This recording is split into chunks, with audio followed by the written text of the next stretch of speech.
Hello, and welcome to Pale Reflections, a proud member of the Duff Network where we reflect on Wildbow's most charmed work as it releases. I'm Ruben Morehouse. And I'm Elliot Diebold. And we are here to talk about Lost for Words, chapters 1.5, 1.6, and Flyer and App, which I guess is the name of it.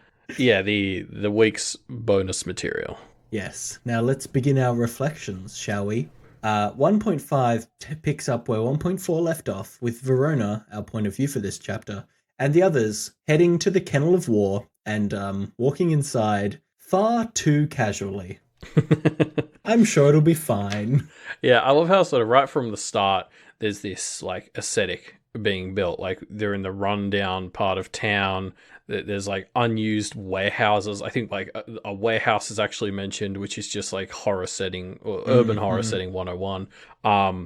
Yeah, but I think it is Verona herself who says this feels like it's a haunted house. Yeah, exactly. She does quip about that once they get in. But it's like, there's like a whole paragraph dedicated to explaining this part of town. It sort of mentions even the nice things. There's like a building that is sort of a renovated like barn, which is just like, literally shoddy foundations. So like there's like, I think there's like a nice house that's been built, but it's crammed between two shitty ones with like unkempt gardens. Like there's really this sort of vibe of like even the nice things here are surrounded by ugliness, which is maybe a metaphor for all of Kennet, as well as just like I think setting us up for this confrontation we're about to head into with John. Like there's this idea of even the nice stuff here is surrounded by darkness. Yeah, you're right, and I think. I don't know, maybe let's introduce this idea. I'll introduce this idea now. I think one of the major things that this chapter is doing is similar to last chapter, how we got Avery basically realizing that she's so out of her depth. I think this chapter is that for Verona / Lucy, or the implications of that we'll talk about in the next chapter, but yes, that's what I think this is. And I think explicitly this is basically showing us this is the... apart from Matthew and Edith, who are probably towing the line between practitioner and other, John is very much an other. Verona explicitly calls out in this chapter, he's just not human. And he is like one of the nicest ones. Him and probably Toad Swallow actually are really, really nice from what we see. And even Alpi seems well, right. Alpi seems nice too. Yeah, even so, the level of danger that they're in, like, is so high. And I think that this chapter is showing us like, no, these things are... You should be scared of these things. Yeah. Let's wait till we get to the end to talk a little bit about how much that actually hits Verona, and then also Lucy. But you're right. Like it's definitely a big thing this chapter is doing is I think making things a lot more real for the Kenneteers. Like we sort of mentioned how the camp out was maybe sending the wrong vibes to them, and Avery seemed the main one who picked up on how out of their depth they were. And it's starting to become a lot more real in this one. Yeah, definitely. I think the other theme that this chapter introduces, one of the other major themes that I think is going to be a huge part of this story and something definitely to keep an eye on. Yeah. The idea that Cherry Pop is a lunatic and I love her. She's so great. Isn't Cherry Pop just the fucking best in this chapter? She's so good. She is the best goblin that I've ever met. I love her. Kick my ass had me laughing for a solid minute.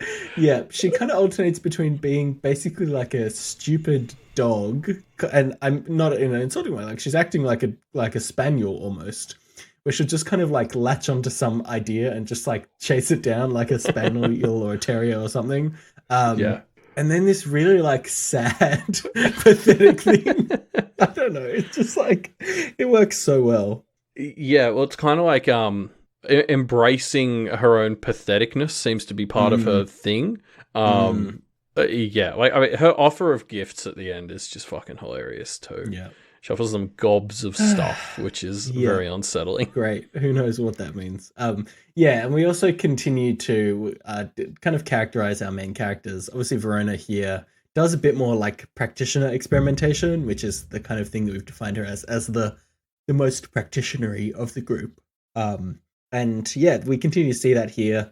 She does this interesting idea where she tries to use a fire rune to create light, and it doesn't work because that's not quite how fire runes work. but it's very fun, kind of magical ad hocing and like rules, like Yeah. pushing the boundaries of the rules to try and figure out how it all works, which is something Well, that I'm really excited to see more of. yeah, it's exactly the sort of stuff we started to touch on when we were talking about Verona last week, and even in her notes.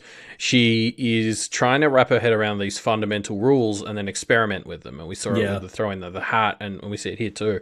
I think the really cool thing about this moment is having it in the chapter right after those notes were released in 1.4. Like, I doubt I'm the only person who read the description of the diagram Verona was drawing and immediately just opened up those notes and was like, okay, so she's got this, and then Yeah. and like I read the description about 3 times and came up with this theory that she was trying to funnel heat through, but I didn't know what for. But like then that turned out to sort of be what it was.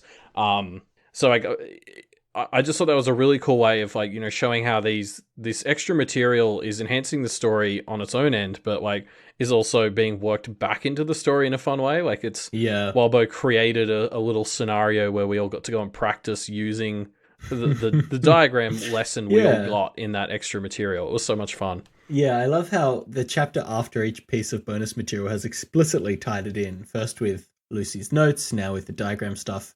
And I mean, we don't know, but it seems like the bonus material at the end of this chapter is going to be explicitly tied into what the next chapter is going to be about. I mean, at the very least, it worked into 1.6 itself. Yes. I suspect it will also work into 1.7. Yes. I think it'd be crazy for it not to. It'd be very weird if it didn't. I agree. But yeah, it just is showing like, yes, these are great little pieces on their own, but they also feel like they're enhancing even the next chapter in the story as well in a great way. Yeah, exactly. Like it sort of shows how great they are as extra material and that they're cutting both ways. Yeah. So they continue to explore the house when suddenly things go south. Lucy is abducted. I wrote here in the notes disappears, but that's too passive of wording. She is abducted.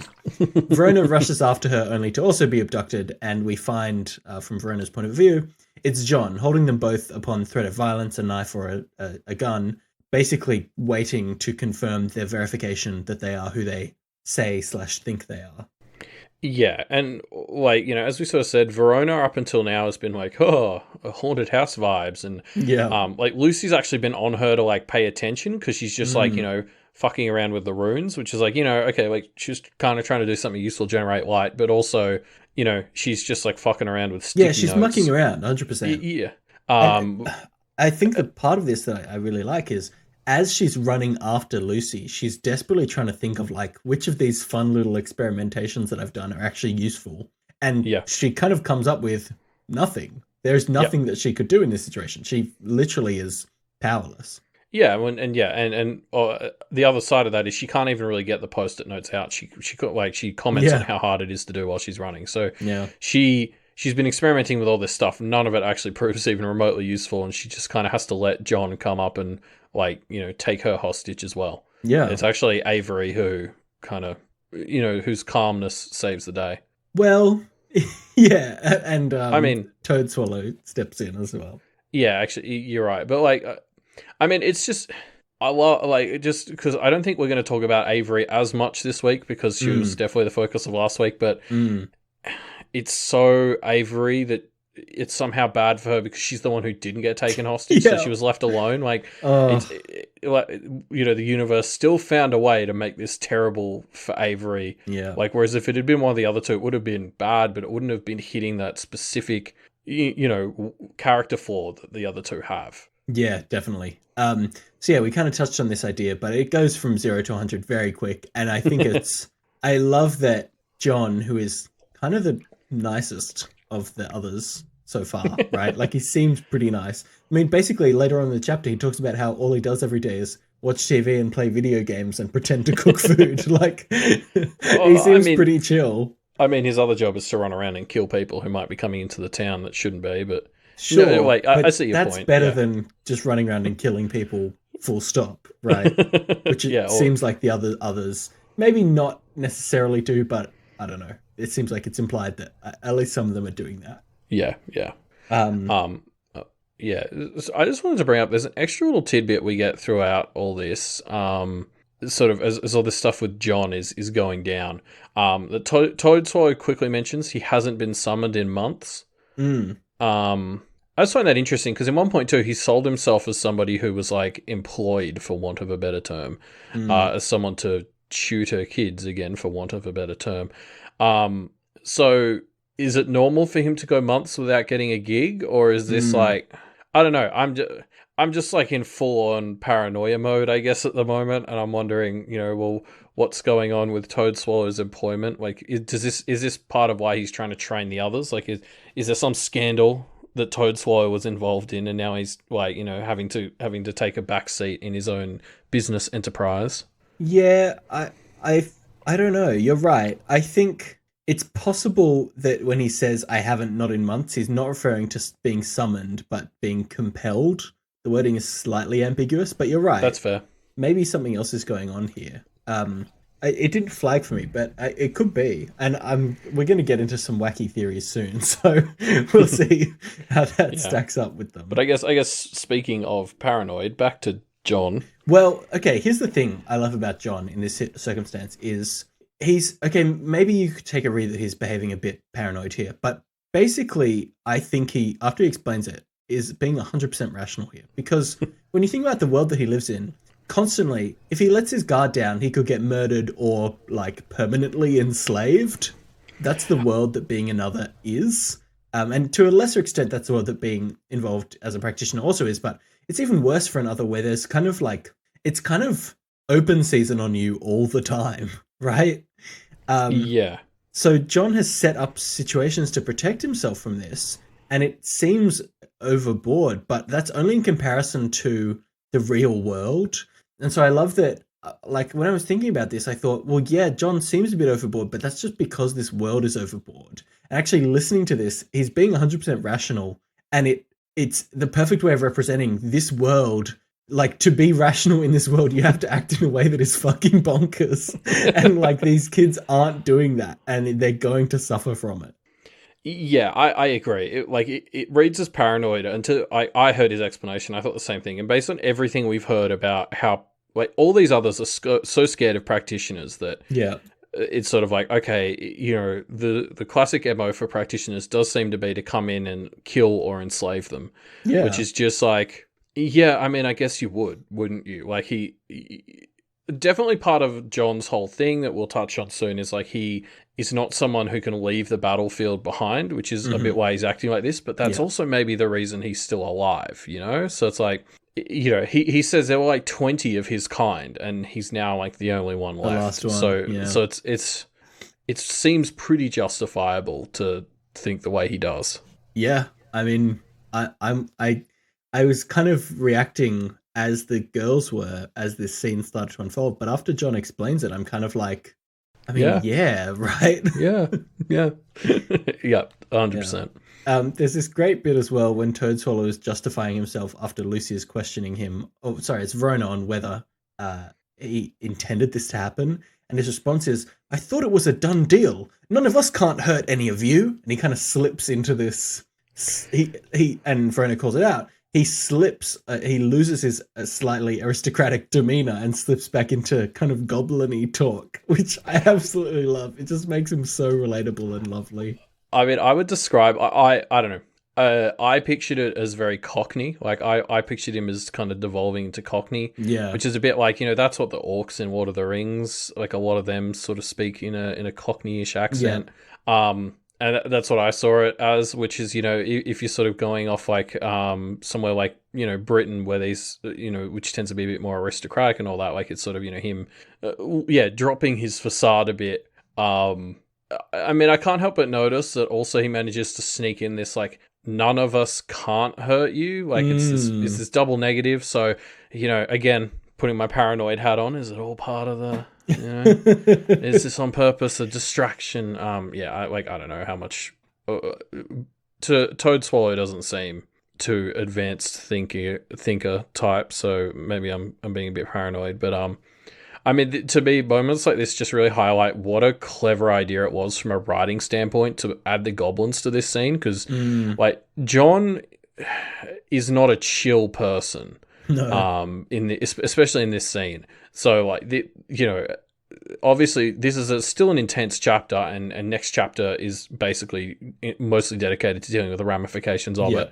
But it would have been so much harder to get through without the goblins. The goblins just add this levity to bits of it, so you can break up these really intense moments with, like, Cherry Pop telling people to kick her ass and stuff. Like, I just think it made the chapter so much easier to read, in terms of how much emotional investment it was. Yeah, I also do really love the fact that he just hangs out with the goblins. Like, on a surface level, that seems crazy, but once we get into the scene about them talking about, like, war in general, we get to this bit of basically the goblins just seem to get the kind of grossness inherent in fighting a war and watching friends die and being muddy and diseased and all that stuff.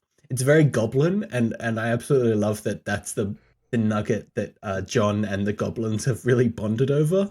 Yeah, it's so interesting. Like, I want to preface all our conversations about the John stuff with saying, like, I am not a war veteran. I don't even really know any that closely. Yeah. Probably an embarrassingly large part of my concept of what it's like to be a veteran comes from movies and TV, which probably means most of it is, like, half true. If or even just glorified in a way that the reality isn't. We maybe get a bit more of a pass on that because in the world of Pale, things are so built by meaning that maybe, like, it's a bit more like that on purpose. But I wouldn't know. And but yeah, this whole aspect of, like, there's such a rawness and, like, a violent part of war that people who haven't been in that wouldn't get. Like, that makes so much sense to me.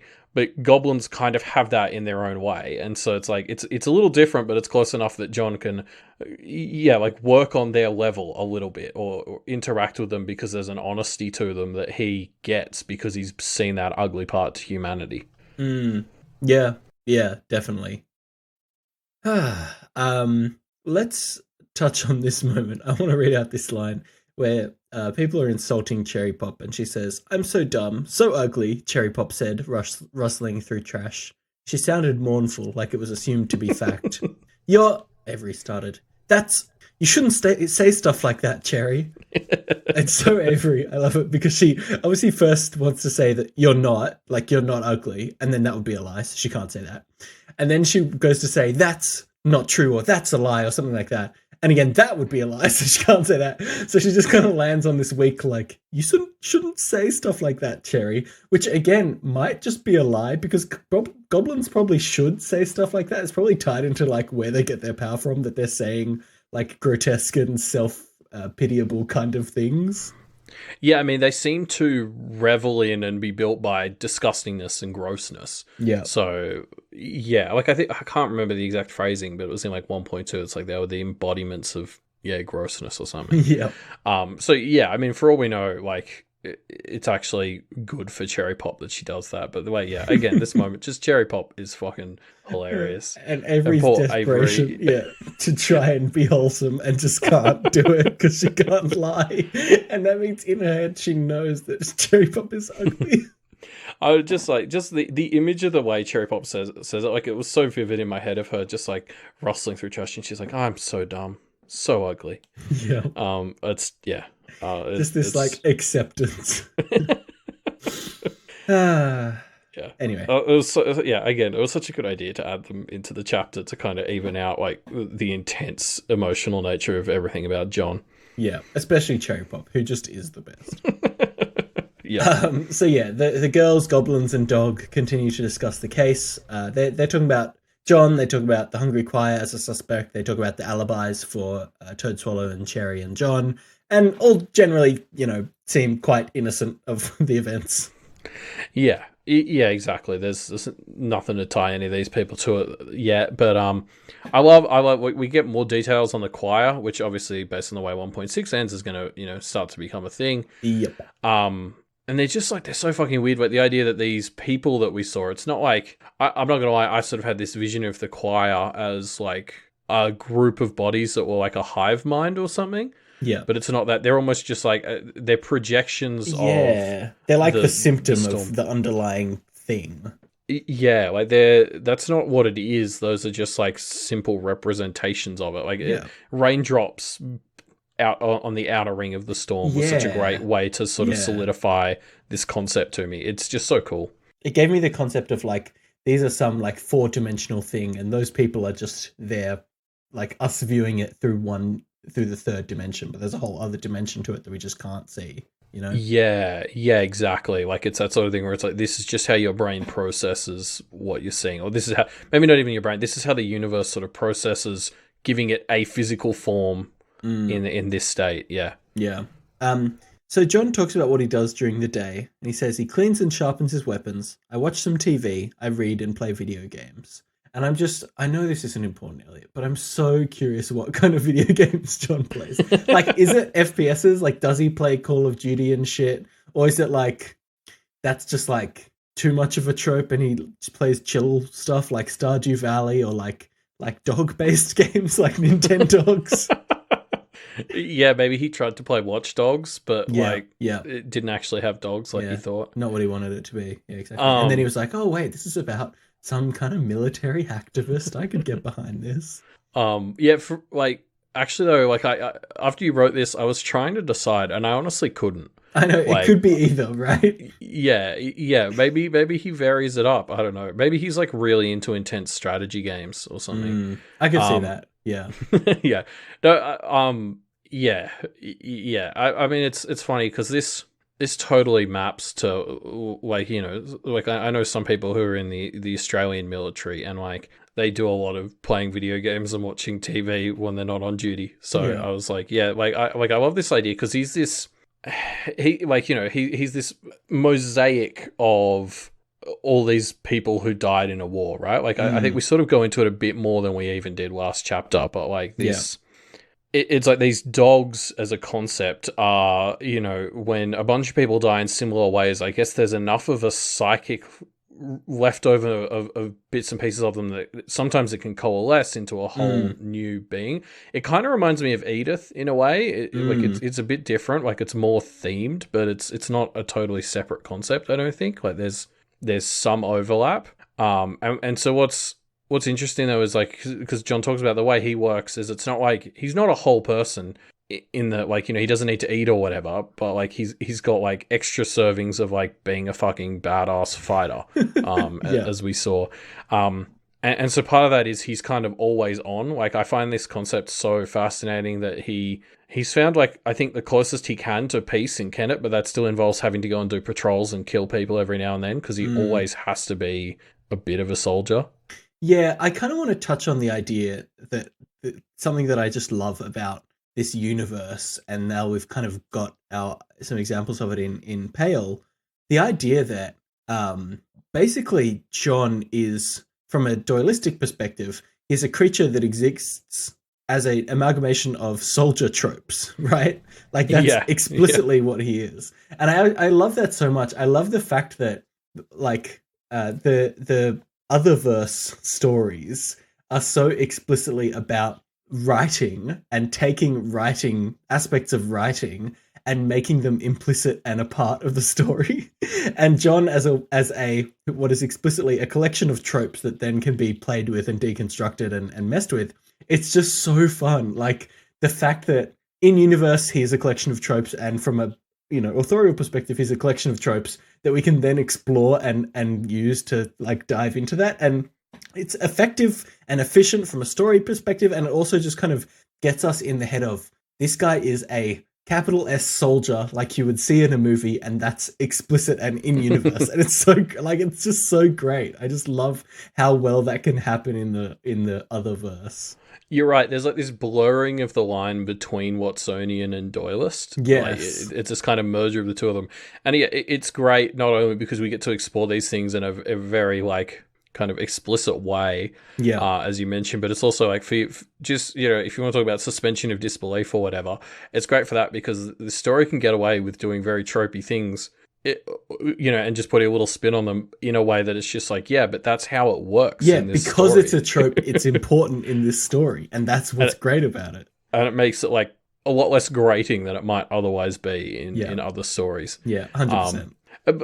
Just to jump off a bit more on what we learn about John and even the Hungry Choir in here. I think this started to coalesce a bit more for me. We talked last week about how there was sort of maybe themes emerging around like justice, and all this. The more we sort of learn about John, the more I started to maybe, I don't know, narrow that down or focus in on like this other part, which I think maybe this is a story that's talking a lot about consequences.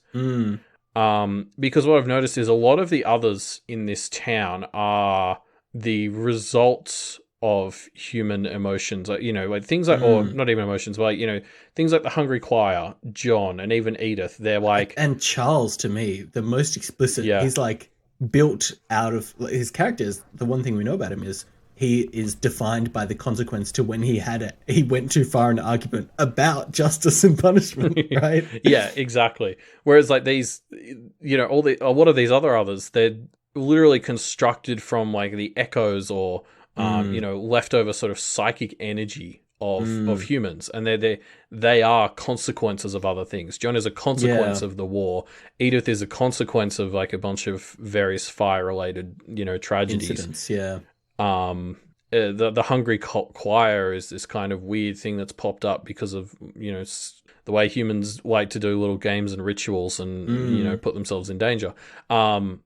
So yeah, I guess to tie things to this sort of justice stuff we were talking about. Like I think maybe this is more broadly something like a story that might start to tackle like what are the consequences of actions and stuff. And I've got we've got 3 teenage girls who kind of jumped headfirst into this world without considering the consequences. Like I think having 3 13-year-old protagonists now makes even more sense to me, as if that's what you want to talk about, because 13-year-olds are obviously notoriously bad at considering that sort of thing. Yeah, interesting. Let's keep an eye on it, because you're right, this is something that's starting to emerge. I love the idea that we can start looking at what are the key themes, and from that, what are the inferences we can make about the story. We're starting to see the idea of consequences, especially consequences from human action, becoming major. So let's keep an eye out. Yeah, well, like, I mean, something 1.6 starts to seed is that the Kenneteers are noticing that there's all these daggers just like everywhere. That's how Lucy interprets them, or meat sacks under plastic, whatever metaphor your site chooses. They're everywhere, and there's maybe, like, I think we talked about this even last chapter, there's maybe something to do with like Carmine Beast's death associated with that. There's some sort of, there's something wrong in the town without that role. That's just a consequence of the death. Like, what are the consequences of having this fundamental part of reality missing from the area? Yeah, definitely. So the conversation moves on to the gifts. So we conclude our interview portion. We get to talking about the gifts. Of course, each of the others needs to give gifts here. So Toadswallow, as his gift here, teaches the group about the rule of threes, which again is a very literal, authorial thing that has been brought into the universe, which I love. The basic idea that repeating things, especially 3 times, or sequences of 3 times, makes them have like weight, take on much more weight. Yeah, I think what Toadswallow sort of says is that 3 is a powerful number, and that's why he brings up, we've got our trio of Kenneteers here. As you said, I mean, people who've listened to We've Got Worm, We've Got Ward will know that like the 3 beat is, a thing in storytelling. And of course, as we were just saying in Pact, it's just become, in Pale, it's just become a thing. Yeah. I love it. Like, again, this is the kind of stuff I love the most in this, in the Otherverse kind of world. The idea of story things becoming literal. It's great. I think my favorite is still the stuff Verona was talking about in the car in like 1.3, where it was sort of like, there was like a performance aspect to it. Like if you put on a show, like it literally encouraging the characters to maybe put on a bit of a dramatic show. Yeah. It is great. Yeah, 100%.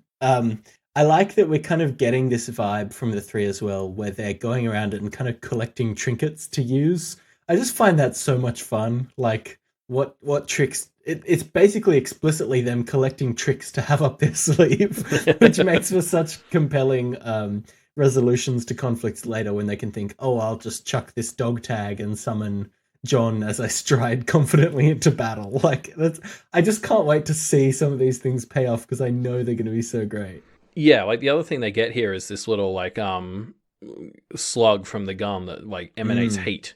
And it's powered by an elemental or something, I think is what John says. Yeah. So it's like there's this really neat little thing, and you're right, like they're just, it feels like they're starting to amass this little like collection of trinkets that, you know, they might be able to pull out at one point and do some cool tricks with. But the dog tags that John gives them are absolutely like the coolest fucking thing. Like we were just talking about how you need a bit of drama in this world, and like what fucking better drama is there? Like they have to do like the cool guys don't look at explosion thing where they like throw the dog tags on the ground and then have to stride confidently for 5 steps, and then John will just be behind them armed. Like so good, so good. It's I really hope they get to use that, and it's just this scene where we just see John go fucking ham on a bunch of people. Like, like, you know, I want to see him turn into John Wick for a scene, basically. I think that'd be great. Hell yeah. I mean, I'm so with you. But yeah, and so I think we're about to hit 1.6 and start talking about the next chapter. And so just like quickly before we do that, I wanted to talk about something that becomes very apparent to us in 1.6 is like, you know, Lucy is not okay after this chapter. She really, you know, copped she had a really bad time at John's house, basically. She thought she was going to die, which, I mean, fair enough. And what's interesting, though, is like Lucy does not have a very charitable read of Verona and how Verona acted in this chapter in 1.6. So something I did when I was rereading this to take the notes is I was really trying to focus on like how Verona was thinking and specifically how she was feeling about Lucy, because I kind of got the vibes that Lucy's not that impressed with Verona in her chapter. Yeah. And so to sort of focus in on Verona, like obviously we talked about how at the start she's not really taking it seriously. But definitely once the shit hits the fan with John and he's holding all the weapons at their faces, like her entire focus is on trying to make sure Lucy is like cool. Yeah. Like Verona is very much like, you know, she realizes she's nervous mostly just because she sees that Lucy's freaking out. Yeah. 100%. Like for her, all of the emotion around this is just basically about not wanting Lucy to be hurt. Which is like, you know, more credit than Lucy seems to have been giving her. But then at the same time, she did keep getting distracted. Like she doesn't get that upset by it, and she does just get sucked into wanting to talk about the lore of Dogs of War with John. So I can also see Lucy's side where like externally Verona is like, oh, I'm so worried for Lucy. She doesn't do that much explicitly to sort of comfort Lucy. She like, you know, holds her hand or whatever once or twice, but she keeps getting suckered into just like acting normal again and kind of temporarily forgetting about it. Like there's one moment where she actually hands Lucy the slug of the gun while it's warm, and like Lucy freaks out a bit and Verona's like, oh yeah, shit. So it's interesting. Like I think, you know, maybe Verona's taken after her dad a bit because I don't think she's doing the best job at signaling her care for Lucy here. Yeah, and that's why Lucy's reacting to the emotional states of the people that she cares about. Yeah, like so she's a bit aware of it and she thinks she's doing something, but it's clearly not getting through to Lucy, and you know that's obviously not going to go well if this sort of thing keeps up. Yeah. And you can just see this in the relationship she has with her dad as well. Like, you know, they were obviously fucking terrible at communicating with each other, and I think maybe Verona is more like her dad than she realizes. Yeah, I really liked the way that 1.6 kind of recontextualizes this, because 1.6 is so much about Lucy and how horribly this has affected her. And when you look back at 1.5, Verona's like, oh yeah, she's probably not okay because she just had a gun held in her face. But it kind of put a light on it to me of like, Verona really hasn't grasped just how poor Lucy, like how justifiably, I don't want to say it's an unjustifiable reaction, of course, the strong reaction that Lucy has had to this, to almost dying, right? Like, yeah, 1.5 seemed a lot more serious to me after reading 1.6 than it did the first time. Yeah. Which like, I think is indicative in 1.5, I was sort of like, whoa, that was intense, but you know, but it's over they got now out mostly okay. And then like you see Lucy and you're like, no, wait, they didn't actually. Yeah. Verona did. And Verona's that's because we're in Verona's head as opposed to Lucy's head, right? Like she just doesn't have a full grasp of it. And I'm interested we don't see obviously Avery's thoughts on this, but I am interested to to see what Avery was thinking here and see how Avery responds to this a bit more. Yeah, I have absolutely no idea who's going to be the next POV, but if we're tackling the Hungry Choir, and I'm right that Avery's family is going to get involved because of their obsession with the singing competition. And just Avery's general kind of being isolated seems to be quite relevant. Yeah. Hopefully we'll go back to Avery soon. Yeah.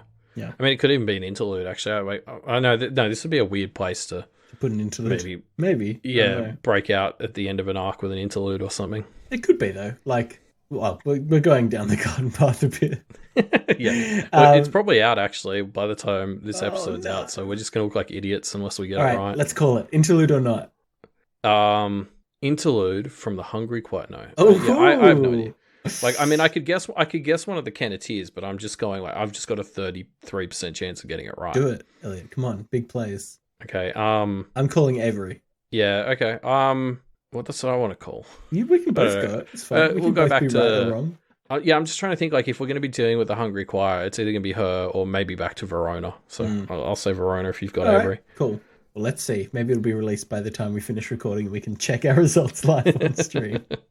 All right. 1.6 is the next chapter. And it's from Lucy's perspective. And the entire chapter we've kind of touched on is Lucy struggling to process the fact that she almost died, that she knew in her heart that she was going to die.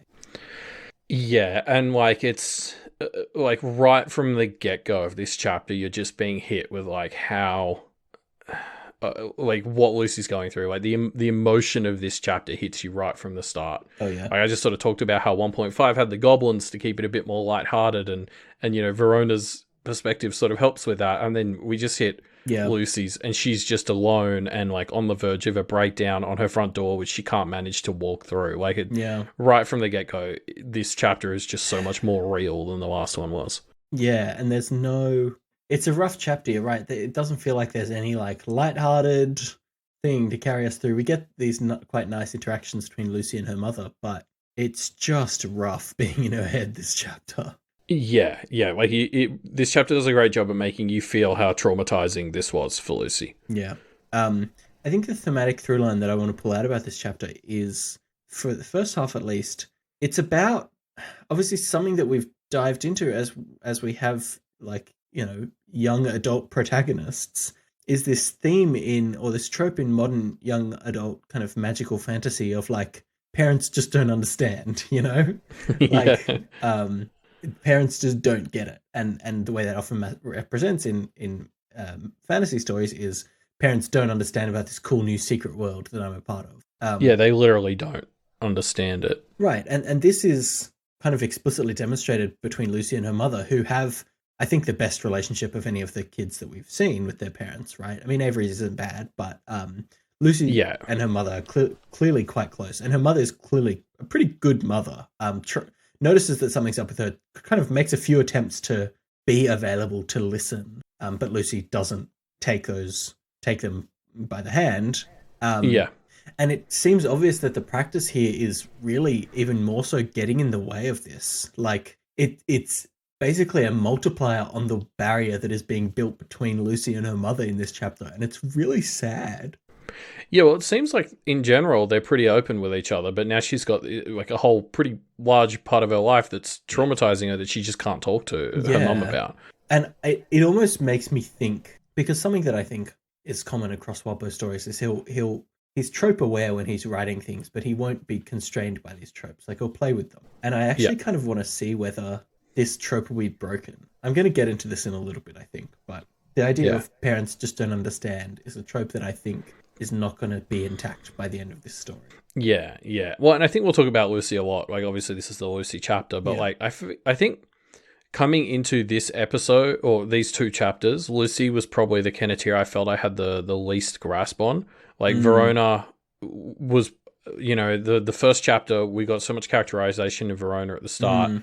Lucy got a little bit drowned out in 1.2 by the awakening ritual. Lucy's story was about the awakening, not about her, right? Yeah, and that may be my personal focus is maybe more Lucy stuff I just overlooked. But then obviously 1.3 and 1.4, we got a pretty good grasp a on good Avery. dose of Avery. Yeah. So this was very much the chapter for me that helped me crystallize a lot of like my opinions on Lucy, like as more than just the one who's focused on the mission, which was sort of my main image of her before then. Like she's someone, I'm sure we'll get into it, but she carries a lot on her shoulders and really cares about being seen to be strong, and it's like sort of heartbreaking to see it from inside her head because she just needs a hug. Yeah, man. I feel you. To take us to a lighter point, there's this funny beat where Lucy's mum is talking about how Lucy's, a beautiful young woman and talks about how all her friends remark on it, which is such a mum awkward thing to say. It really landed for me. Yeah, you're right. It's such a mum comment. I mean, it is lighthearted the first time you read the chapter. The second time, with the knowledge of that she's bottom ranked in the class. Yeah, where it's going, I was just like, oh, I hate this. Yeah. But yeah, the first time it very much just read to me as like, oh my god, what a mum. What a mum, yeah. All right, now there's one part where here we go. So buckle in, folks. There's one part where Lucy's mum says about Lucy and Avery and Verona. It's easy to forget you're a trio now. Seems normal, right, Elliot? No. Yeah. It doesn't, okay?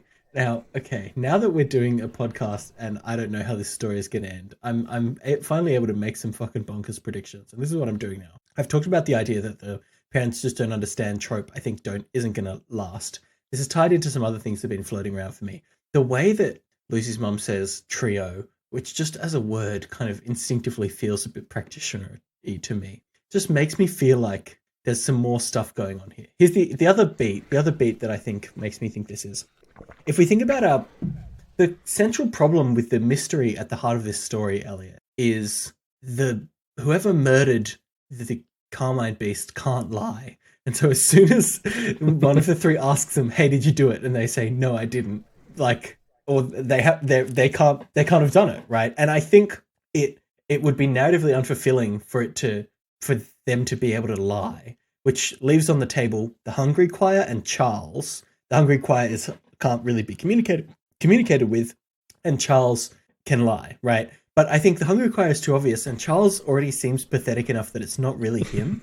And so then it would be, yeah. Everything we know about Charles seems to suggest he is not capable of doing it. Right. So the Hungry Choir still could be, and are quite likely at this point to be. But it just feels like it's so obvious right now that the Hungry Choir are the only people that it could possibly be, that it just can't be them narratively, right? Yeah, I agree with that, yeah. And so then, if it's none of the others, and it's not Charles, who is not another, I guess, who could it be? It would be narratively unfulfilling if it's not somebody that we already know, right? And I would think maybe the other of the four special people that the Carmine Beast was one of, but they again can't lie and also said it wasn't them, right? So I'm kind of narratively, who could it be? It has to be somebody that we've met, but who we don't think is involved, right? And the only people that could be are people from the school or the parents and family of these characters, right? They're the only other people that really exist that aren't involved. Right. So this is a take on Runaways. Is that what you're doing? This is Marvel's Runaways. Well, yeah. Here's what I'm thinking. You're close. I mean, basically, yeah. I think there's more going on here than meets the eye. I think the group of others here are not what they appear, and I think there's more practitioners in town. And to extend that, I think either all of, or more likely one of the parents of these three is a practitioner in town, and they are somehow involved. And I'm going to be more explicit. It's Verona's dad, who just seems like a general sad sack in the way that a practitioner would be. And I think what that means is these three, as being awakened, are like a bargaining chip being put into play by the others against possibly Verona's dad or whoever the other practitioner ends up being. Maybe it's not the parents. Maybe it's someone from the school, and these are school children being put into play as a bargaining chip. But that's where I'm at. There's more practitioners, more's going on, possibly the parents, possibly Verona's dad. So that's where I'm at. Not that I want to encourage this behavior, but Miss did mention that she went for Avery first. Yeah. So I'd maybe lock in Avery's parents because maybe they're the focus of the blackmail if that's the theory. Right. I was thinking that as well. but it doesn't. Avery's family doesn't quite feel like it No. fits, right? They just don't feel practitioner-y. Whereas I could see it Lucy's mum or Verona's dad being quite practitioner-y. Yeah. Maybe Miss went to Avery first for plausible denial, or Yeah. Yeah. And so to kind of check this, I read through, and I did a read through of all the chapters so far, which is 6 of them, and I tried to find references to. They talk about things like, oh, Charles was the practitioner in Kennet, and things like that, which aren't they aren't saying that there isn't still a like. They say things like, oh, practitioners from out of town could come in, and things like John in this chapter are like, oh, in 1.5, sorry, are oh, usually we would know if practitioners would have come in, but these are strange times, which could just be him in air quotes, lying and thinking, I want to check that you haven't been gotten to by the other people in town, basically. Like, there's things where it kind of, again, implies that this isn't the case, but in a way that it could still be. And I got to stake some wild claims, and this is where my head's gone. So that's the claim that I'm staking. Yeah, well, I suppose this would be a good point to talk about. Something we're actually working on right now behind the scenes is like launching a bit of an official like Pale Reflections betting competition. So not just hit theories on like who done it for the Carmine Beast, but also like all sorts of other predictions, and so something like this would be perfect. Like you can be the first prediction in with this one. I was a little bit worried about how we were going to handle like two people predicting the same thing. I don't know if we have to worry about that with this one, because it's like it's really like it's either a galaxy brain or it's going to be proven true at some level. But yeah, so unfortunately that wasn't ready for this episode, so we can't launch it right now. But like we'll probably do it before the next one. But we're going to launch some sort of system where people can submit bets to us, and we'll just sort of take the role of trying to manage everyone's predictions and when they predicted things.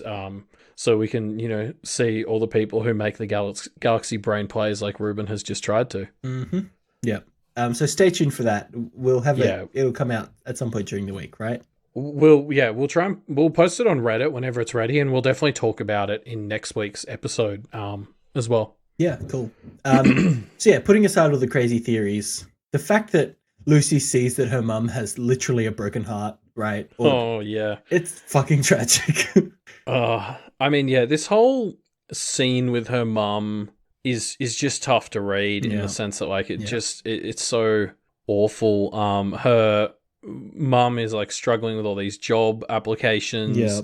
Like we see how much Lucy's on the verge of a breakdown, and based about what we learned about her mum in 1.2, I think her mum might not be far off. Like I think these are both women who are very good at putting on a brave face. Yeah. And it just really says like I think again I was talking about how Verona's maybe not that different from her dad. I think maybe Lucy's not that different from her mum. Like to maybe draw on that a bit more, like Lucy's mum's a nurse, right? Which is a bit of an occupation that can be famous for someone who's better at maybe taking care of others than themselves. Yeah. And that's a lot of what I see in Lucy in this chapter. Like she's so much more worried about seeming strong, and like there's all this stuff about how she feels bad that she roped Avery into this, and there's just so much, she's latched onto this mission, like she's accepted this responsibility. I see something that crystallized for me in this chapter is I see now Lucy as someone who's very much like taking the weight of the world on her shoulders and wanting to appear strong and in control, and therefore not really taking the time to feel her emotions and take care of herself. And with her mum kind of doing the same thing, like who is taking care of Lucy and Lucy's mum? I'm somehow more worried about Lucy than I am about Avery right now, and I'm very worried about Avery. So that tells you how worried I am about Lucy and her potential to just collapse, I suppose would be the best word. Yeah, it does feel like there's an emotional vulnerability here. I mean, I guess that's felt like it's the case for every single one of these three because they are teenage girls, and it's just like, I mean, even people just have these vulnerabilities, even more so when you're a teenager. It just is but like... It's so isolating to be this sort of person who is trying to appear strong all the time, even after something traumatic like this, where you're trying to appear like everything's fine. So it's the opposite of reaching out and trying to find like someone to help support you. Yeah, like that bottling stuff up like that. speaking from experience here, doesn't work out long term. Yeah. We've touched on the idea that that Avery is kind of explicitly very worried about being isolated, but Verona and Lucy we see now also are quite isolated. Like they just are, which means the the group of three, they really are just all each other has in a lot of ways, and that's scary. It makes it so much scarier for me that they are in this situation. Yeah, it's because they're all dealing with their own shit. Like, then they're not always in the best position to support the others like they might need. Yeah, Yeah. yeah, well, yeah. I don't know. Yeah, obviously all three of the Kenneteers are dealing with shit. I mean that makes sense. But the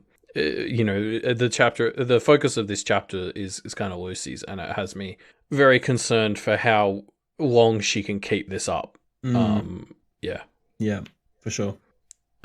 Also, I guess back to honing in on silly details and blowing them up. How dare you? I want to talk about Lucy's homework. Because basically, she has to ask this question, and so she has to answer this question about why Canada was, turned into a nation. Mm-hmm. And basically, the big answer that sort of gets the most word focus is some company wanted to build a railway for trade.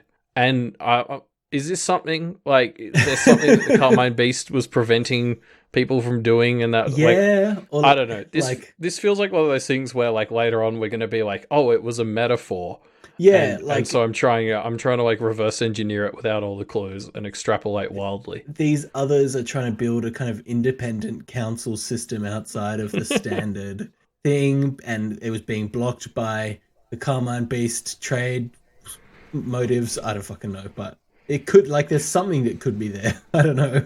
Well, I mean, like, what could be interesting about all this is, like, what if Kennet's just the afterthought, right? Because the Carmine Beast is responsible for this huge area, right? So if there's sort of some magical trade route or whatever the fuck is analogous to that somebody wanted to set up and needed to kill the Carmine Beast to do, again, if Kennet is one of these small towns that's being, like, left and, is going to be killed off by a highway being built nearby, I mean, that fits into the whole small town out of step with the world trope that exists in literature. Yeah, I could see it. I don't know. I'm connecting the dots that are very far apart and aren't labeled, and I'm doing my best. And trying to see what picture I don't think it's working. Yeah, totally. So we're both going to take turns with alternate crazy theories. So Lucy basically kind of gets to this point where she hasn't allowed herself to process for long enough that it's just kind of blocked up, right? She's kind of clogged emotionally. This whole first half of the chapter was her finding things to do that prevented her from confronting what she was feeling and like falling apart because of it. Like there's some great prose when she's making the hot chocolate and she's just sort of stirring it, and for a second it almost like gets to her, so she just focuses on like finding a rhythm in how she's stirring it to keep herself together. But then she's kind of emotionally constipated herself here, so she's not able to like process and go to sleep basically. So she has this night of not being able to sleep, kind of working her way through people on her Arya Stark style to curse list until she's interrupted by Alpi, the mayor. Yeah. I mean, I did enjoy this bit of like Lucy working through how she was going to curse everyone that's ever wronged her. Like it was a bit relatable. I didn't do things that were dissimilar as a teenager. Yeah. After having a bad day. But I mean, I don't know how healthy this is as a way to deal with like such a heavy trauma. Yeah. We got a beat of Verona calling back to how Lucy threatened to curse Avery in the first chapter. And this is kind of along the same lines. Lucy just kind of fantasizing about inflicting pain on people as her way of processing. And potentially that's why her sight relates to violence. It's kind of a reflection of her, I don't know, her fault. Yeah, and that all ties into that the way she chose that knife as her personal item in the awakening ritual. Not overtly a violent person, but one that just kind of seems to gravitate towards violence slightly too much. Yeah, or who's seen too much of it. Yeah, true. And then as you said, so Alpi shows up doing her best impersonation of like The Ring. Yeah, it's very Japanese horror, isn't it? it's yeah. I mean, it's hilariously terrifying. Like I don't know. For some reason, I just didn't believe Albie was actually here to hurt her. So this whole Yeah. scene just read hilarious to me because it was such a horror movie scene. Yeah. And you could tell like Lucy is, obviously barely holding it together. And I was just Yeah. like, I was so confident it was going to work out. I was just like, this is fucking It's- hilarious how Yeah. terrifying it is. What I don't know what Alpy was playing at. Like, I kind of got the vibe that the trauma Lucy had just gone through was so juicy to Alpy that she almost couldn't help but infect her with a nightmare, and then she kind of, the way that like a vampire will see blood and be like, "Oh, I'm gonna be overcome," and then kind of pull themselves together. Right? That's the vibe I got from Alpy here, which I found very fun. Yeah, I mean, like, one of the things Alpy says is she's like, "You're due a nightmare," and like, I just remember reading that and thinking, Yep. yeah, I mean, yeah, she would be. Yeah, I don't know if this was just a test or if Alpy just can't help but be creepy as Be fuck, thirsty. and Yeah. turn into goo for a bit. The way you do. But yeah, I mean, she saves Lucy from having as bad a nightmare as Yeah. she should, which Yeah. That's nice. I mean, I assume that's a good thing. Yep. Again, I got my paranoid hat on today. Maybe it's maybe not. Yeah, maybe that she needs nightmare it is to an important. process. Yeah, look, I mean, we could speculate wildly again, but the point is, like, Alpy seems to be here for good reason. Yeah. Like, there's that whole thing about how she wouldn't have actually touched her if she'd been asleep, Yeah. which seems like, How nice. for someone who breaks into your house and thumps around the walls and the roof, like, that's a pretty good respect of personal boundaries to not actually give her nightmares when she's already asleep. Good stuff. Good work, Alpy. I mean, I'm setting the bar very low, but at least it's not at the bottom rung. We've got the second from the bottom rung here with Alpy. That's pretty good. Good stuff. So yeah, Lucy eventually does fall asleep watching her teacher's primitive technology style YouTube videos. And then I loved that. That was such a great little detail. Yeah. So then the next day, the group meet up at school and start to plan what their next moves are. Yeah, and like Lucy gives us a bit of a rundown on how the school's laid out. Well, it's more of a roast, really. She shits on the school's layout, on the way the buildings are designed. It's like this is such a small town. How is there like a huge fucking traffic jam? Yeah. Because it's just like chaos. Lucy likes to, I think, have the answers to the questions, and there's the chaos of this school drop off rubs her the wrong way. Yeah, it's bonkers how poorly planned this seems to be. Yeah, although my school's a similar-ish size to the one that the Kenneteers are going to, and it was actually kind of the same. They had like this one fucking roundabout that would just get like, you only have like 50 kids in like the senior school or whatever, and the parents still have to come in one at a time. And like if their kid's not there, then they just fucking take up the space. Like, so I mean, I've seen it. Like, Yeah, the shit's real. rough. So Lucy starts dropping some juicy thoughts with the group, right? She thinks they're being monitored because Toad Swallow just kind of came out of nowhere all of a sudden, which is fair enough. And I think we called that out, didn't we? How he just sort of rolled out of a was bush. he just there? Yeah. Also, she's suspicious of why Charles was brought along on their camping trip. She kind of thinks that the others are plotting something, which, thanks, Lucy. I said it first, but, you're allowed to have that thought too. Thanks for being on board with my theory. Yeah, I mean, I don't know. I'm on Team Verona with this one. Where like, I think Verona is the one who sort of points out, like, of course they're going to be monitoring the new people who they just sort of put in a position of power with no qualifications. Like they're basically, this is like, how like you'll be on probation when you start at a new job. I think it's just that. I think they're just having people watch the three people who they just gave tons of power to make sure they're not, going crazy bananas. Yeah. It could be sinister, absolutely. I think there's a plausible explanation. I think I'm just tending towards the sinister explanations for a lot of these things. So here's a fun beat. When we're in Lucy's head, and she's capitalizing the word dancer or dancers when they're kind of talking to Verona about potentially becoming a capital D dancer. And it's like, it's showing us how Lucy is explicitly seeing them as this kind of other clique, which is great. Yeah, I didn't notice that until you pointed it out, but that's such a great detail. I loved it. Like you're right, it formalizes the group and their sort of definition. Like in a much more concrete way. Yeah. In saying that though, I overall love the way that this small school isn't as, divided into those movie tropes where you've got, the jocks and Yeah. the nerds and stuff. Because again, I went to a similarly sized school and it wasn't quite like that. It was a bit more of a jumbly mess because there aren't Yeah. enough people for everyone to form distinct groups like that. I feel like Um, I didn't go to a small school. I mean, it wasn't huge, but it wasn't small. But maybe it's just, it feels like it was just an American thing of this like very cliquey high maybe. school. I don't know. Yeah, but yeah, probably. Like, I think it's it's just more interesting for me to read a story that's not going to try and build distinct cliques like that. If for no other reason than it's been done a million times. Yeah, totally. But like, I also want to talk about the dancer stuff because it seems like maybe they're going to back off Verona now. Like these dancers come up and they're like, "Hey, Verona, are you interested?" And she sort of explains why she's not. And then they're sort of like, oh, okay, well, we'll get her to let up. And there's a sense that might actually happen. And it can't be a coincidence that that's suddenly happening 2 days after, or the first day of school after she awoke, right?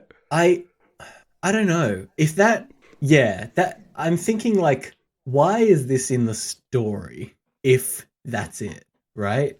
If they just back off. And your explanation of it's a kind of demonstration of the fact that she just kind of has more influence over the world through her words now, right? That totally could be it. But I just feel like there's got to be something else there. I think there is too. I just have no fucking clue. Yeah, I know. What could it possibly be? Who knows? Yeah, but there's like something where it's just like, it feels way too crazy to me that it's just suddenly they came up and were like, oh, okay, you don't want to, that's fine. All of a sudden after like, it was a joke in 1.1 how they've been pestering her for years. But like also as well, it's a very Verona thing where she's like, the reason she doesn't want to do the dancing is because even while she's maybe quite naturally talented, it's like she tried it for a bit and it was like all too much work and practice and repetition. Yeah. And she doesn't like that. And I just can't help but think, you're just doing your first weekend of magic. And what if you find out that this is actually just a lot of work and repetition? Are you going to want to drop it too? Like there's this very like hedonistic sort of trait to Verona where she's just, she doesn't like putting in the work for stuff. We saw it with the chores. And I'm just, very nervous that what if she decides that the practice is more work than it is fun and she's kind of trapped in it? Well, alternatively, it could be that she kind of tends towards instant gratification type things, which then means she's more likely to, I mean, she already has made deals with others that she jumps in without thinking about them too much, right? Yes, instant gratification is exactly the sort of phrase I was looking for. And like, what's she going to start to do either when that isn't an option or you're right, what is she going to fall into traps? Yeah. So I guess we've talked about how we're worried for Lucy and Avery, so let's just chuck Verona on the list. Yep, of course.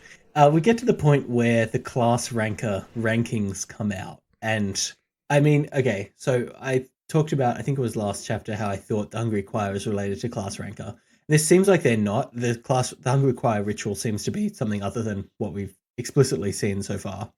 But the fact that Lucy's reaction to this is she feels it as everyone's phone buzzes in unison. She feels this moment hanging over everyone.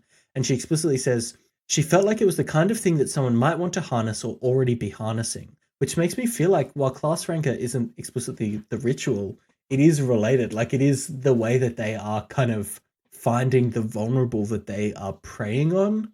I don't know.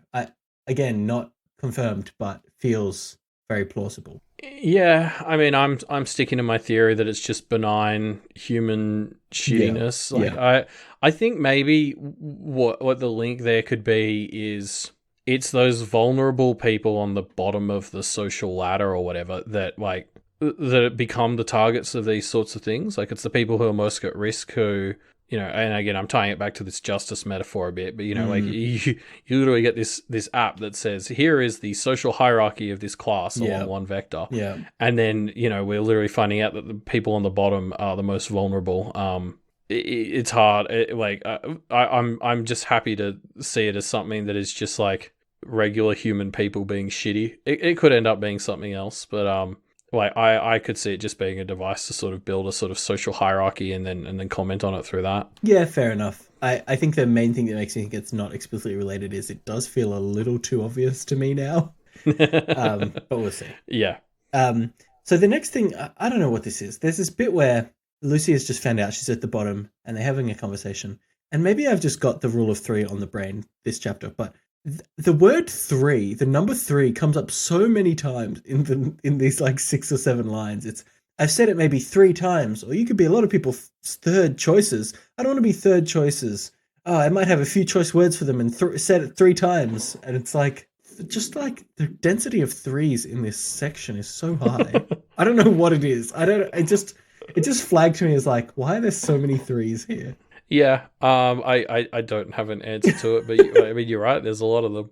And I have no even conception of what possibly this could be for. Just flagged as like, what's going on? Yeah, I don't know.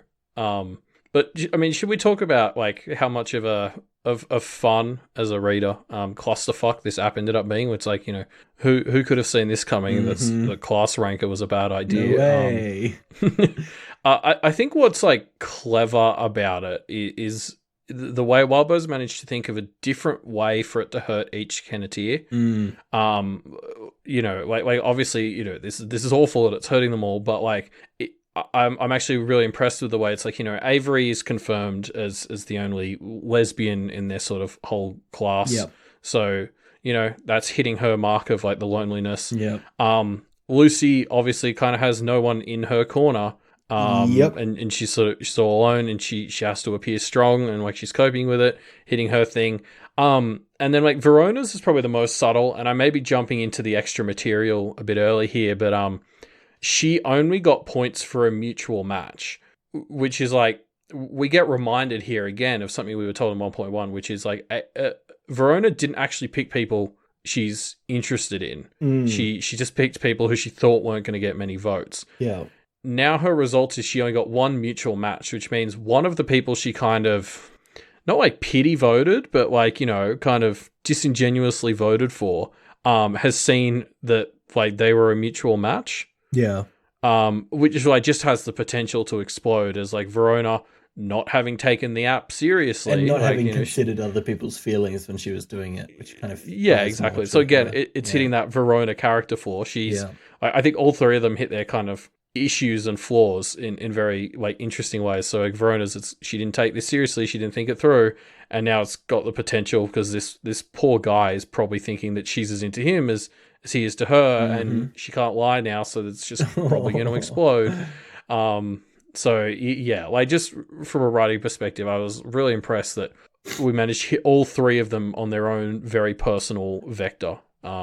So yeah, I mean the damage is far from done with this stupid app. I think definitely. So Gabe is the boy who gets no votes, and he kind of runs out of the room, and Lucy follows him to the boys' bathroom, where she finds that he has this strange piece of paper, which is bait. It's the Hungry Choir's bait, and it seems like he was about to bite at it, right?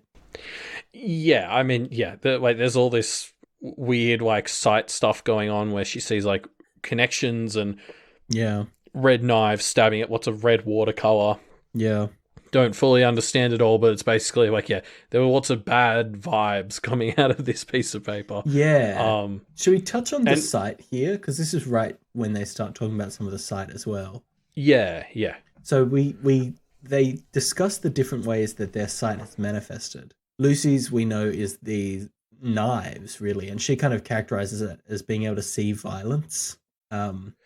Yeah, or not just violence. She sort of sees emotions. Like there's bits where it's like, people, there's somebody who gets hurt and she sees like this cold, like blue blackness sort of take over them. Yeah. So there's like this ability to sense emotions to hers. Not just like violence and anger. Like I think it might be her mum who just has like around that sword wound going through her heart, like this dark patch of the watercolors. The way Lucy characterizes it is hurt and danger specifically. Right. Yeah. And which is interesting, especially because we've been talking about the idea. I think the thing that this comes to me is the idea that Lucy has this kind of almost tendency to have these like to kill lists, which I don't know, maybe that's like fine, but is slightly more violent than the others. I don't know if that's a flaw that we're going to start playing into. Avery's isolation obviously plays into the bands and connections that she seems to be able to see. And then we get I think we talked about that last week, yeah. Yeah. And we get Verona, who describes things as meaty. She sees meaty things pressing against the inside of the plastic sheeting. Which, what? Does that, what the fuck? I mean, yeah, so we've got, like, I think it's interesting because I think it would have been Edith. In the camping scene, it was sort of like the sight will sort of exacerbate your natural tendencies or work off of them. Yeah. So, like we saw, like Avery had that focus on the connections and she could see these handprints everywhere. And yeah, as you just said, Lucy's got the violence and the daggers and everything. We didn't get too good a look at Verona's. We know it lets her see in the dark, but we don't, like, I don't think that will be all of it because that's like a shit, like, if Avery has a very firm grasp on all the connections between things and and Lucy sees all these like emotions and stuff going on and then like Verona just sees in the dark, like that feels so much flatter to me. So like I wonder what else there is to her. Wait, what's just the flavor of it that we're gonna see? Like I wonder if it's like I'm just trying to theorize here based on if it is sort of working off their natural tendencies. To me, I would imagine Verona would get some sort of true. So maybe she's more inclined to see the spirits or something. Like she understands, or her focus is on the fundamentals of this universe. So I would imagine she's going to see something more fundamental to things. I don't know, but like it feels like hers is the one I have the worst grasp on at this point. Yes, I think we'll get more on it the next time we're in her head. In a chapter or two's time. But yeah, we see the flyer, the Hungry Choir's bait, and should we start talking about it? I'll quickly before we do, because that's like the extra material. It was actually just the flyer and some screenshots of the app. I do want to quickly mention, I love all these little details as they're discussing the flyer in 1.6, where like it actually tries to escape from Lucy. Like she doesn't focus on it for a second, and then it's like on the ground in the corner of the room, and she has to like tell this piece of paper to not escape, which is just like hilarious. It definitely. And then the three of them try to go to the website that's on the flyer, and it blocks them, which is just, to me, sort of confirmation that's like, this is a bad thing that will harm people, because the Hungry Choir has said it can't harm them, and it's just mysteriously blocked the three of them from visiting the website, which is like its way of keeping them from harm, is my interpretation. Totally. That was my exact same thought. Like, it's actively hiding itself from them as much as it can so that it has the minimal chance of crossing their path. Yeah, which is just like, so it's like, okay, so this is bad shit, and a bunch of people have got these flyers is something else they quickly talk about based on the site. Yeah.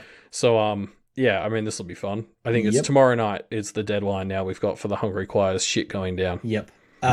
So yeah, let's dive into the flyer. Basically, the flyer is a bad photocopying job between two things. One that seems to be talking about singing and one that seems to be talking about eating. So put those things together and what do you have? The Hungry Choir.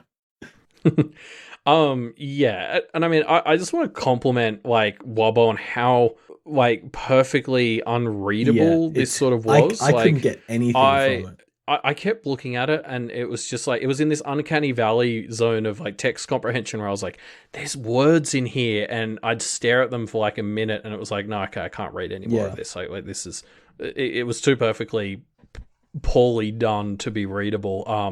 And like I think that was like a great way to capture sort of the way this is meant to work in universe. Like it's meant to suck you in through your curiosity, I think.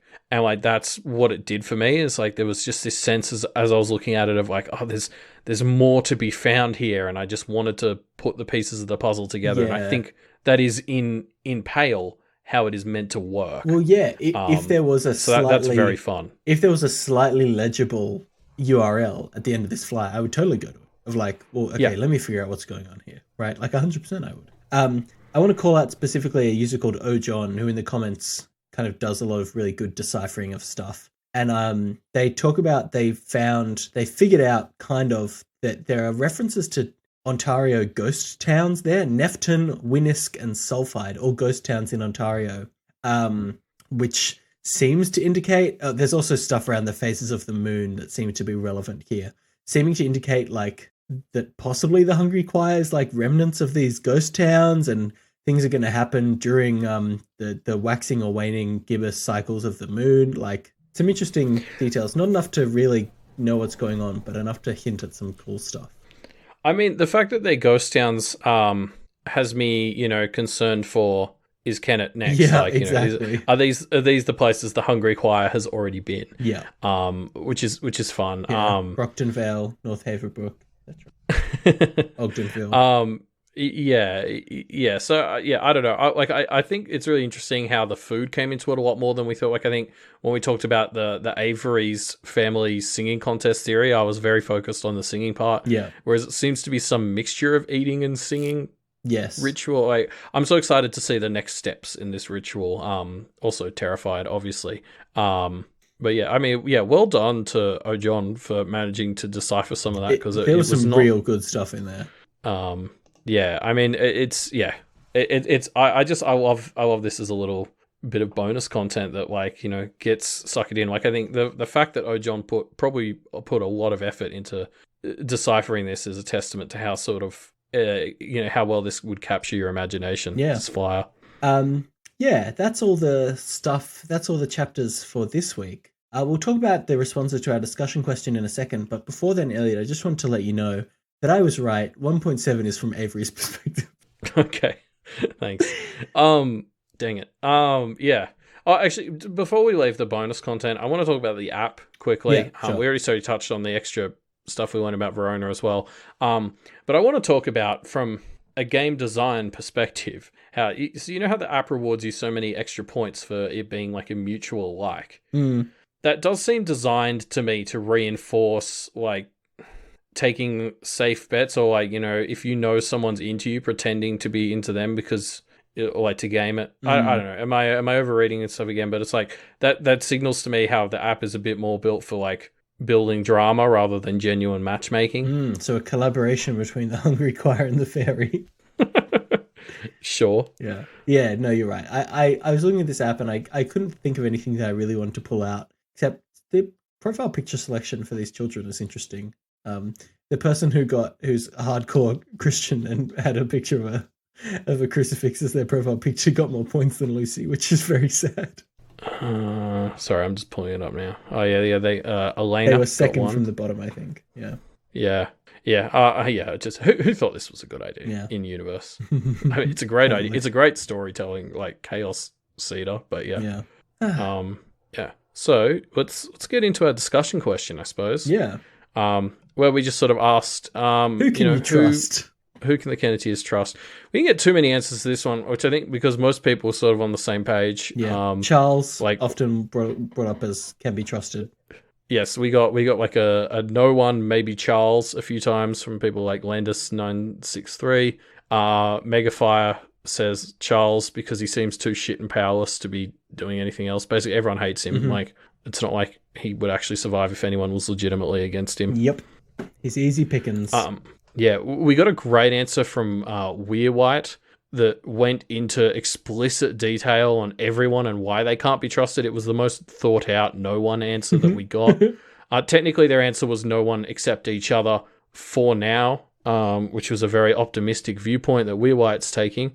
But it was a very well reasoned out answer as to why no one is trustworthy. Yeah. And then Rid Tom and the Cool Noob that's my quite favorite answer radio the question. Show.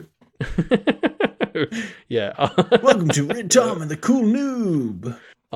Yes, they both kind of accurately pointed out that Miss just seems like someone who can't be trusted because she seems to be hiding stuff. Yeah. Literally. Not quite answering the discussion question, but it's not wrong. Yeah, true. But to lead us into our bonus bit for today, I want to talk about two other comments that we got, which were from Fabiqua and I Tinker, Therefore I Am, who both pointed out, we talked last week about these 4 colors for these 4 guardian entities like Carmine and Co. Yep. And both of these users suggested possible matches for what these colors, represent in other circles. Yeah.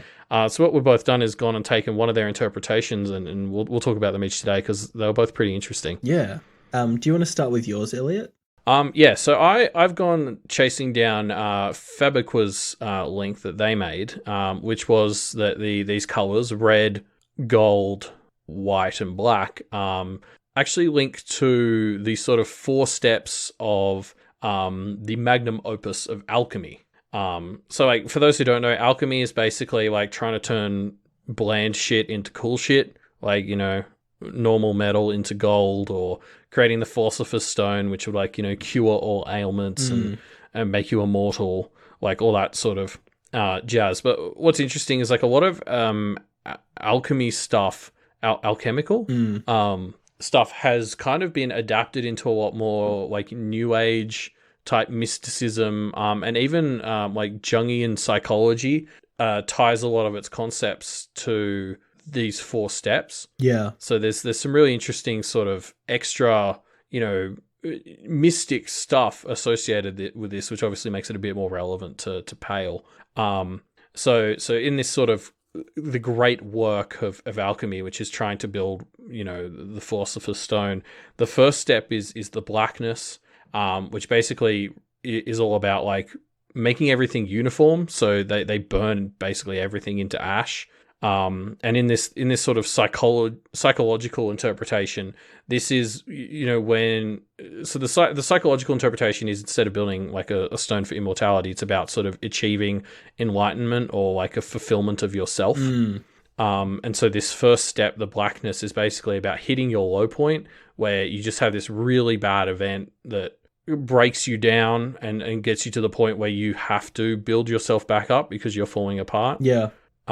And so then you move on to like the second stage, which is the whiteness, which, you know, is basically about identifying all the blackness in your life. So when you hit this low point, you've basically got all these, they call them like shadows, you know, hanging over you and holding you down. And the whiteness is basically the point where you start to see them and like remove the unnecessary ones from your worldview. So you're identifying the things that are holding you down and basically casting them off, essentially. And back in Stoneland, it's about like splitting things into fundamental parts. I didn't really get it.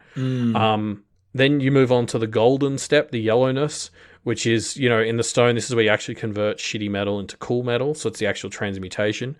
And similarly, in the Jungian psychology, this is the part where, you know, now that you've cast off all the bad parts of yourself, you start to evolve into someone who's a bit more refined and they call it like the wise old man or the wise old woman part, where you become the trope of someone who's like kind of got their shit figured out and you can actually advise others. So, you know, you're that trope of somebody who is able to tell people, or give people advice and help them on their own journey, basically. Right. And so then you move into the 4th and final step, our carmine step, the redness. And this is like the actualization. So in terms of the like building the philosopher's stone, this is where you take something like your purified gold that you've converted and solidify it in a way that means it won't switch back. So like actually make your as what it is. Yes, cementing it.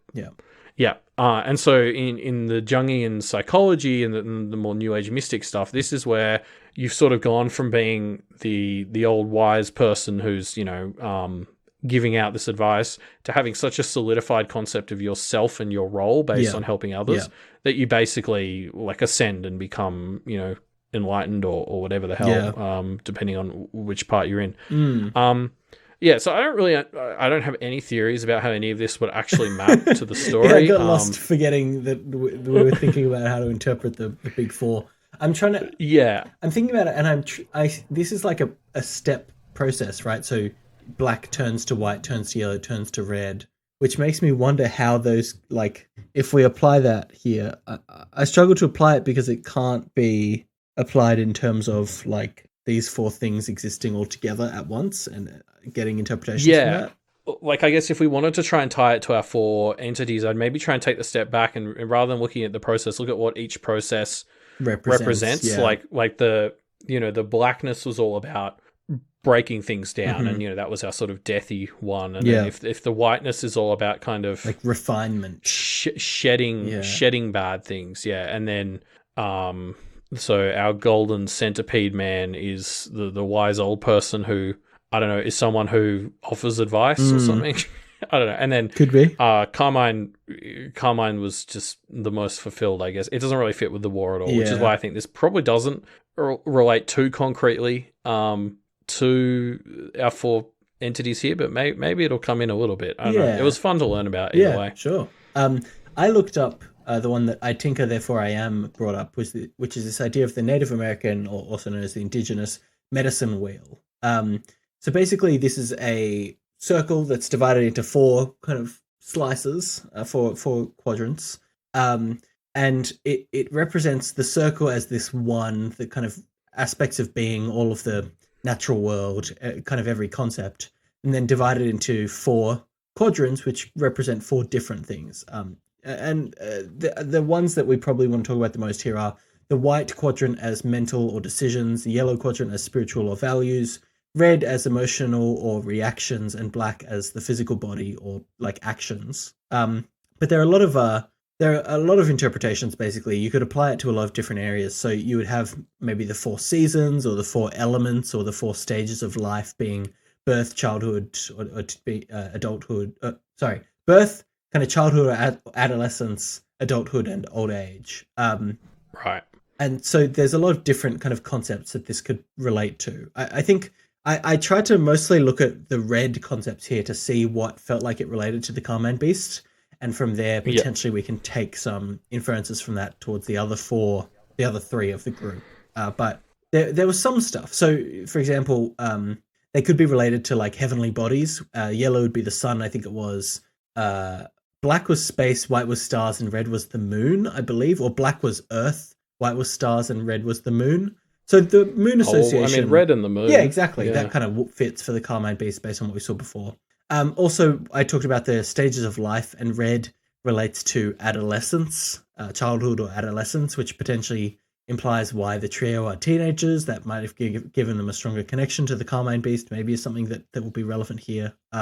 I tried to think on how I could apply the other aspects from the white, yellow, and black to the 3 that we met in 1.3, but I didn't find anything super tangible, honestly. Again, it felt like there were some connections there that felt pretty good, like the moon connection. When I noticed that, was like, oh, cool, this is something. But there was nothing that really felt like I could use it to make inferences about things that were going on in the future. So we'll keep an eye on that and see if anything else seems to present itself. Yeah, so not the most successful bonus, but bit just fun to learn about, you know. Yeah, well, I think at the very least, even if neither of these 2 interpretations map too concretely to what's going on in Kennet, I would be more than willing to believe that, like, you know, Wildbow took this somewhat flexible concept of the, you know, indigenous medicine wheel and use that to decide the 4 colors. And kind of map some loose theming onto as well. Yeah, and so even if he kind of made his own interpretations of what the 4 mapped to, it's sort of like it would surprise me to learn it's a complete coincidence that this, you know, indigenous wheel maps to these 4 native beasts that we're seeing in Kennet. Yeah, definitely. That's the end of our episode for this week. So thanks everyone for joining us. Yeah.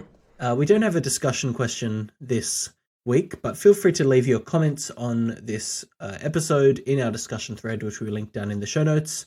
And we'll have the prediction thing coming up midweek that you can check in on and make some predictions with too. Yes. So instead of the usual discussion question this week, we're just going to focus on getting that prediction sort of competition submission system up so that rather than answering the discussion question, you can all get your Galaxy Brain takes into us. Hell yeah.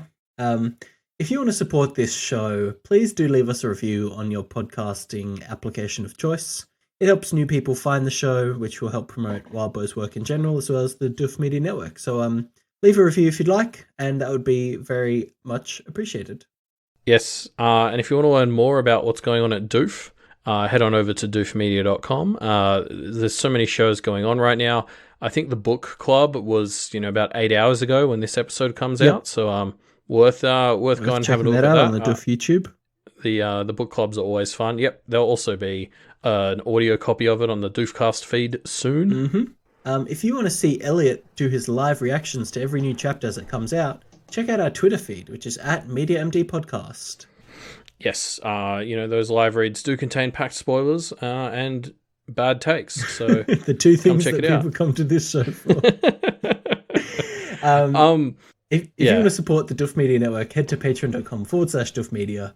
You get all kinds of cool perks if you become one of our patrons, like being able to vote in the book club decision.